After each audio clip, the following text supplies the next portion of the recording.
नमस्कार दोस्तों, आप सभी का जीएस कैंपस पर बहुत बहुत स्वागत है। दोस्तों, इस वीडियो में हम लोग जानेंगे कि 2021 जीआईसी लेक्चरर का एग्जाम जो कि 19 सितंबर को हुआ था, उसमें जीएस के कौन कौन से प्रश्न पूछे गए थे।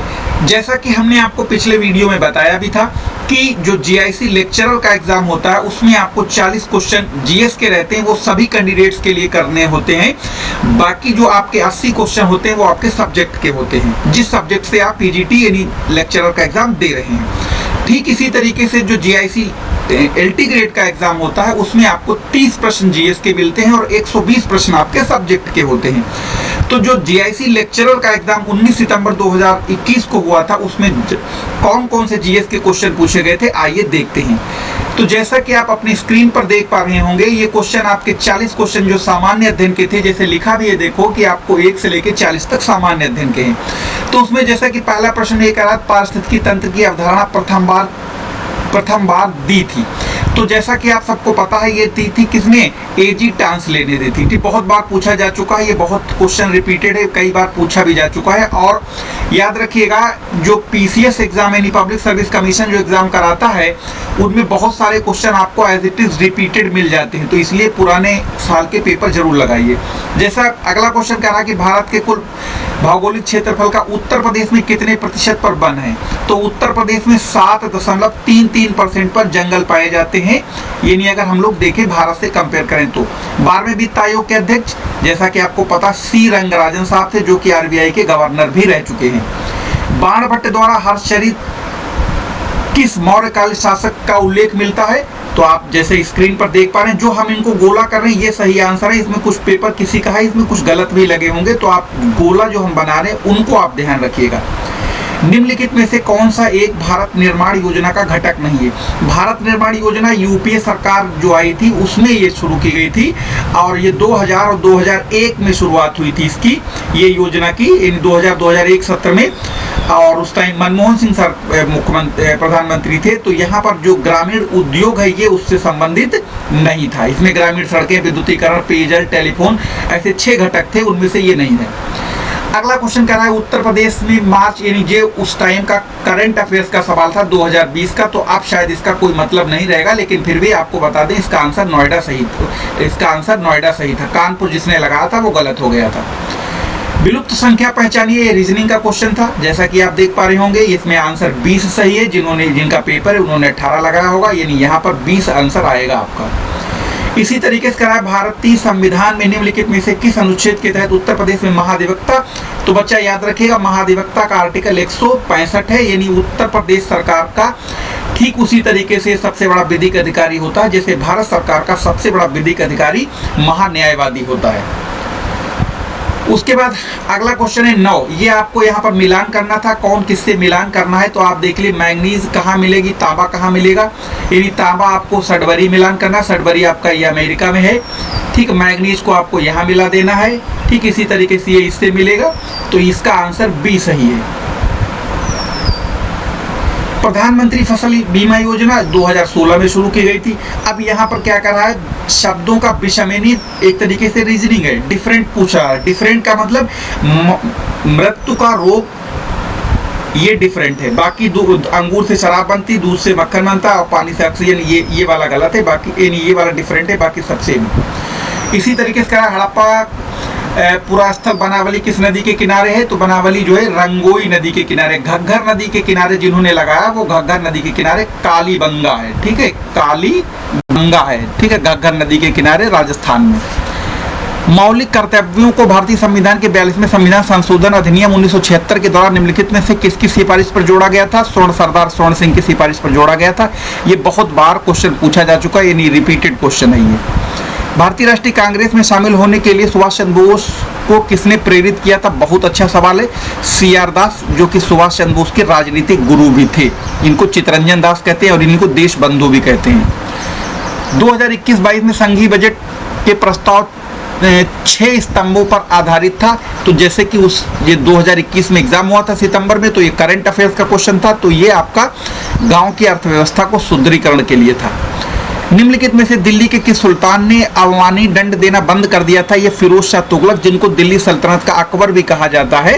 ठीक, इन्होंने फिरोजपुर शहर और फिरोजाबाद और ये जौनपुर शहर, जो कि जौना खां की याद में, जो कि उनका चचेरा भाई था जिसका नाम एमबीटी था, उसकी याद में बनवाया था, ये वही वाले हैं। ठीक, सौर ऊर्जा का कारण क्या होता है? नाभिकीय संलयन। और परमाणु ऊर्जा का होता है भैया विखंडन, याद रखना दोनों में। निम्नलिखित में से कौन सा उत्तर प्रदेश का प्रमुख उद्योग नहीं है? उत्तर प्रदेश का प्रमुख उद्योग चीनी उद्योग तो उत्तर प्रदेश का बहुत फेमस है, सीमेंट भी है, कपड़ा भी है, लेकिन ये ऑटोमोबाइल नहीं है। ऑटोमोबाइल मोटर गाड़ी।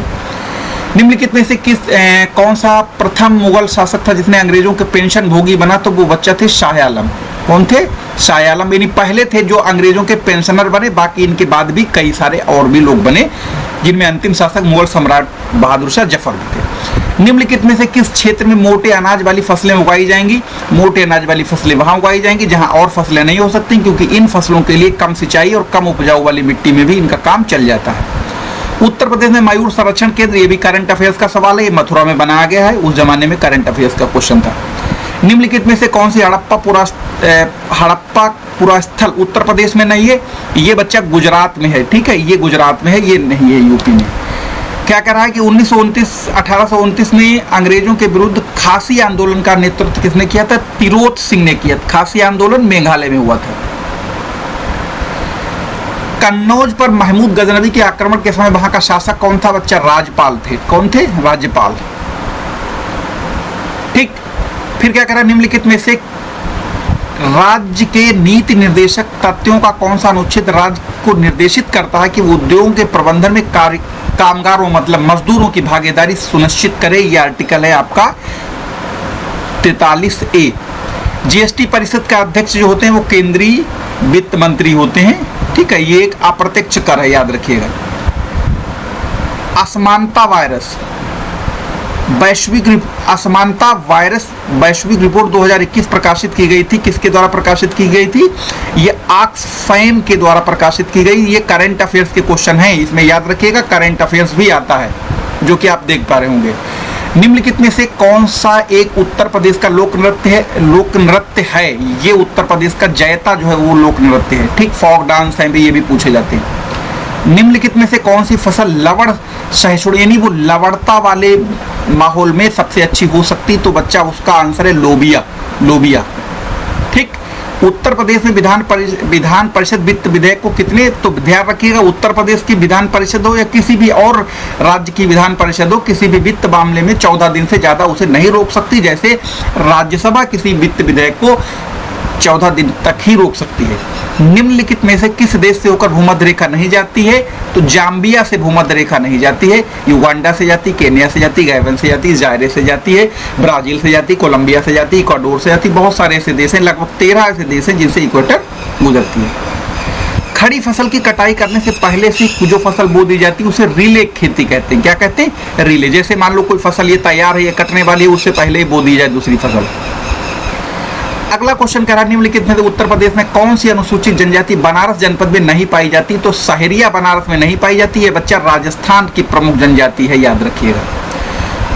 भारत में म्यूचुअल फंड, यानी समझ लो इकोनॉमिक्स का क्वेश्चन है। म्यूचुअल फंड में निम्नलिखित में से किस संस्था द्वारा विनियमित किया जाता है? सेबी जो है पूरे शेयर मार्केट को कंट्रोल करती है, सेबी।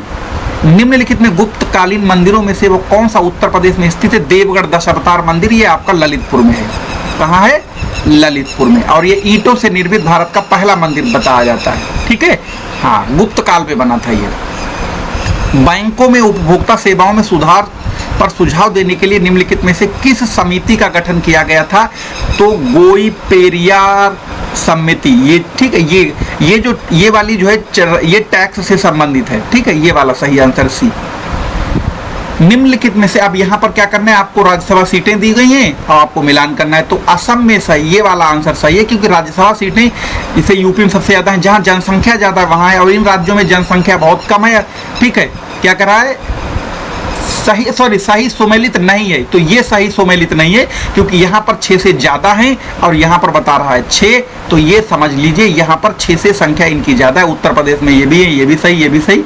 यहाँ ज्यादा होनी चाहिए क्योंकि असम की जनसंख्या बहुत ज्यादा है। मध्यकाल में उत्तर प्रदेश के किस जनपद को शिक्षा के केंद्र होने के कारण सिराज हिंद कहा जाता है? तो ये सिराज हिंद जौनपुर को कहा जाता है। ये बहुत बार पूछा जा चुका है। रियल में सिराज जो शहर है वो ईरान में है। कहाँ है? ईरान में। आरबीआई द्वारा कितने बैंकों को जुलाई 2021 में नियमों के उल्लंघन के आरोप में उन पर जुर्माना लगाया गया? तो उसमें से 14 ऐसे बैंक थे जिन्होंने आरबीआई की गाइडलाइन को फॉलो नहीं किया, उनको पनिशमेंट मिला। निम्नलिखित में से कौन सा सही सुमेलित नहीं है? ठीक है, तो ये सही सुमेलित नहीं है। ये आंध्र प्रदेश में ना होके ये मध्य प्रदेश में है, याद रखिएगा। ठीक है, ये मध्य प्रदेश में है, बाकी सही सुमेलित है। ठीक, तो ये थे वो 40 क्वेश्चन जो जीएस में पूछे जाते हैं। और यहाँ पर जीएस के यानी जीआईसी, एलटी ग्रेड और पीजीटी दोनों के लिए आपको यहाँ पर रात 9 बजे रोजाना यहाँ पर जीएस कैंपस पर क्लास चलती है। तो आप वहाँ पर इस क्लास को लाइव देख सकते हैं, रोजाना चलती है। और साथ ही साथ यह एक 8 बजे भी क्लास चलती है जिसमें आपके जीएस के क्वेश्चन कराए जाते हैं, जो कि आपके लेखपाल या पेट और भी एग्जामों के लिए इंपॉर्टेंट होंगे। साथ ही साथ अगर आप बीओ का एग्जाम दे रहे हैं तो उसके लिए एक प्रॉपर कंप्लीट बैच इस पर जीएस कैंपस पर चलने जा रहा है। जो लोग इंटरेस्टेड हो तो बताइए, इस नंबर को दिए पर हमको मैसेज कर दीजिए। साथ ही साथ टेलीग्राम चैनल जीएस कैंपस को ज्वाइन कर लीजिए, उसमें लिंक पीडीएफ सब आते रहते हैं, उसमें आपको मिल जाएगा। और अगर उसमें कोई ज्वाइन करने में आपको दिक्कत आती है तो ये जो दिया गया नंबर है, इस पर अपना नाम लिख के हमें मैसेज कर दीजिए, हम आपको उसमें जोड़ देंगे। मिलेंगे फिर किसी नए वीडियो में। धन्यवाद।